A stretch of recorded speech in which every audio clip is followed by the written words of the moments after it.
Subscribe कीजिए दोस्तों हमारे चैनल को। नोटिफिकेशन पाने के लिए बेल आइकन को प्रेस कीजिए। गुड मॉर्निंग बच्चों। आज हम लेसन नंबर 7 जो आपका 6 क्लास में हमारे आवास वाली जो किताब है उसके अंदर 6 क्लास में लेसन नंबर 7, कौन सा लेसन नंबर 7, लेसन नंबर जो 7 है उसका अध्ययन कर रहे थे। पाठ का नाम है हमारा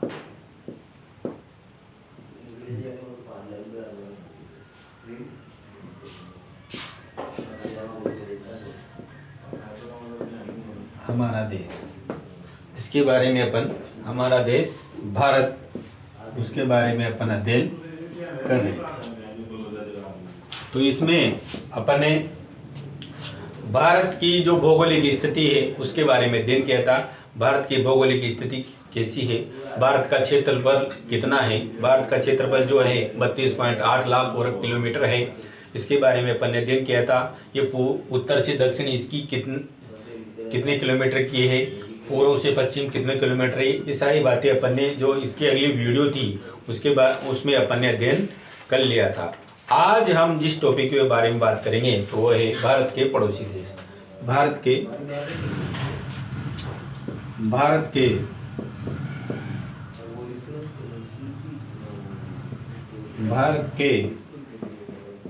पड़ोसी देश।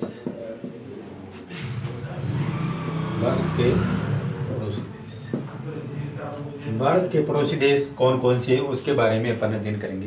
तो 7 स्थलीय सीमाएं इसकी और देशों से जुड़ी हुई है। उन देशों का नाम देके बाद उन देशों को याद करने के लिए एक ट्रिक है, एक जो फॉर्मूला है वो देखिए।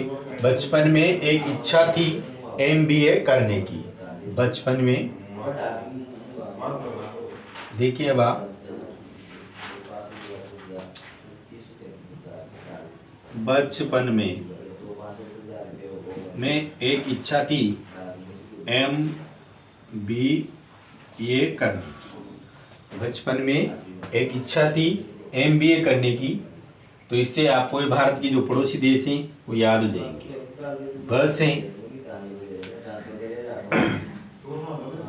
बस हैं जो है भूटान,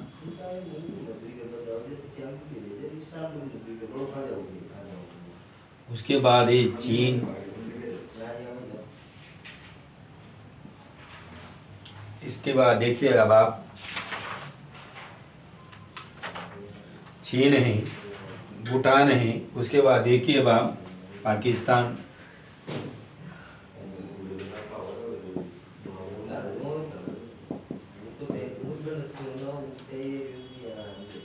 उसके बाद है नेपाल, उसके बाद है म्यांमार,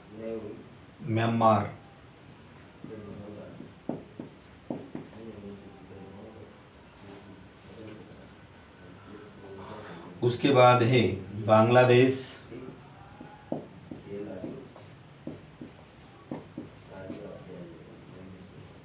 उसके बाद है अफगानिस्तान,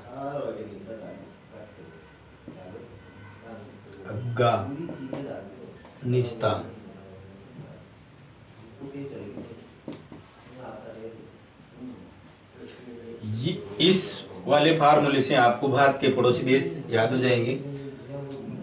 बचपन में एक इच्छा थी MBA करने की, तो वो क्या क्या है, ब से भूटान, च से चीन, पाकिस्तान, न से नेपाल, म से म्यांमार, बांग्लादेश और अफगानिस्तान। 1 2 3 4 5 6 और 7 ये इसके पड़ोसी देश है। अब आप देखिए आगे,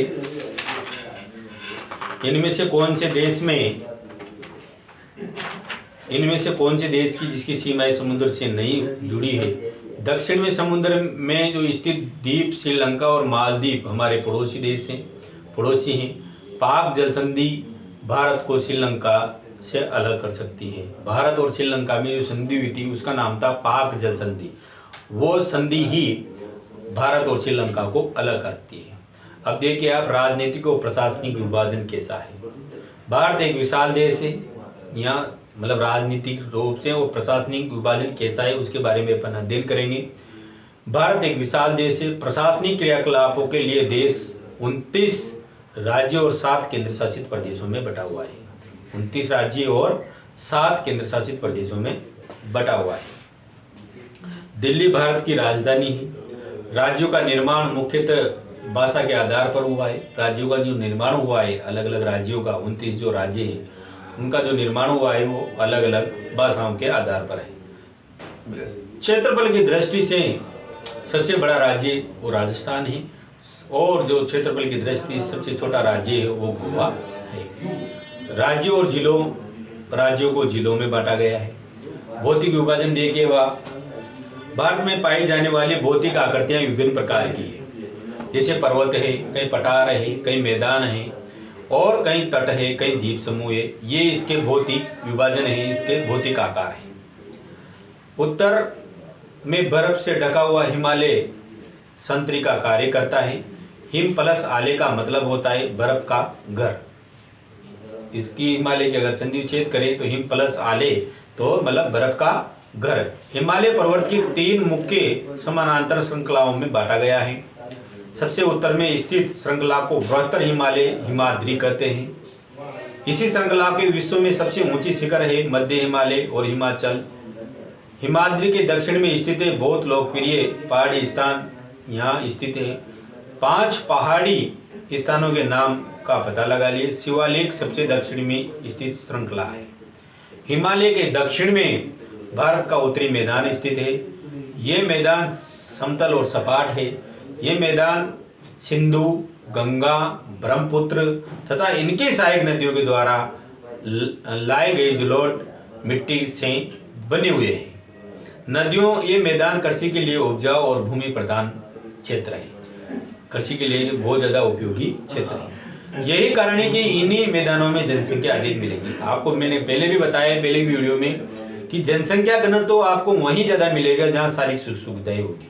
मैदानी क्षेत्रों में आपको जनसंख्या घनत्व ज़्यादा मिलेगा। भारत के पश्चिमी भाग में भारतीय मरुस्थल महामरुस्थल स्थित है। ये शुष्क और गर्म और रेतीला स्थान है। यहाँ वनस्पति की मात्रा बहुत कम है। उत्तरी मैदानी के दक्षिण में प्रायद्वीपीय पठार स्थित है। इनकी आकृति त्रिभुजाकार है। इसका धरातल काफी ऊंचा और नीचा है। इसी क्षेत्र में बहुत सी पहाड़ी श्रृंखलाएं भी हैं। इसी पश्चिम और अरावली पर्वत श्रृंखला भी स्थित है जो विश्व की सबसे पुरानी श्रृंखला है। अरावली जो पर्वत श्रृंखला है वो सबसे पुरानी पर्वत श्रृंखला है। नर्मदा और नापी नदियां यहाँ से बहती। ये पश्चिम की ओर बहती और बहने वाली नदियां हैं जो अरब सागर में गिरती है। इस पठार पश्चिमी घाट समाद्री पूर्वी घाट स्थित है। पश्चिमी घाट में विस्तार एक समान रूप से ही आपको दिखाई देता है। पश्चिमी तटीय मैदान काफी संकरे हैं और पूर्वी तटीय जो मैदान है अपेक्षाकृत चौड़े हैं। आपको चौड़े देखने को मिलेंगे। वहां पूर्व की ओर बहने वाली जो कई नदियां हैं जैसे महानदी, गोदावरी, कृष्णा और कावेरी बंगाल की खाड़ी में गिरती है। ये नदियां अपने मुहाने पर उपजाऊ डेल्टा का निर्माण करती है, उपजाऊ मैदान का निर्माण करती है। बंगाल की खाड़ी में गंगा और ब्रह्मपुत्र नदियों के मुहाने पर सुंदरवन डेल्टा स्थित आपको देखने को मिलेंगे।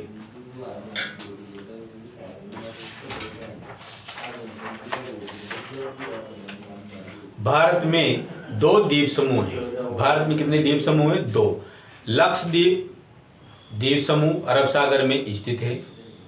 ये केरल तट के कुछ स्थित दूर प्रवाल द्वीप है। अंडमान और निकोबार द्वीप समूह भारत के दक्षिण पूर्वी दिशा में बंगाल की खाड़ी में स्थित है।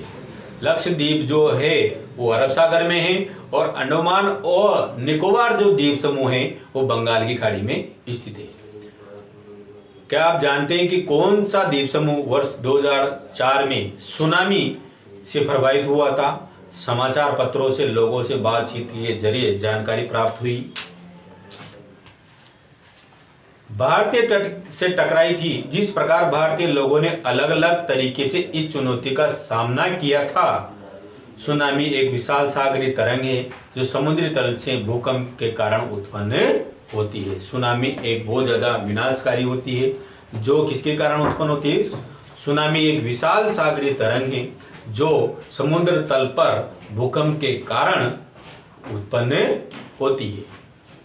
इसी के साथ जो आपका जो ये लेसन है, लेसन नंबर 7 हमारे भारत देश वो पूरा हो चुका है। आप इसका घर पर अध्ययन करें और जो भारत की स्थिति, भारत की इस पाठ के अंदर भारत की स्थिति, उसके बाद भारत के पड़ोसी देश के बारे में और जो यहाँ का प्रशासनिक और जो राजनीतिक विभाजन है उसके बारे में अपन ने अध्ययन किया।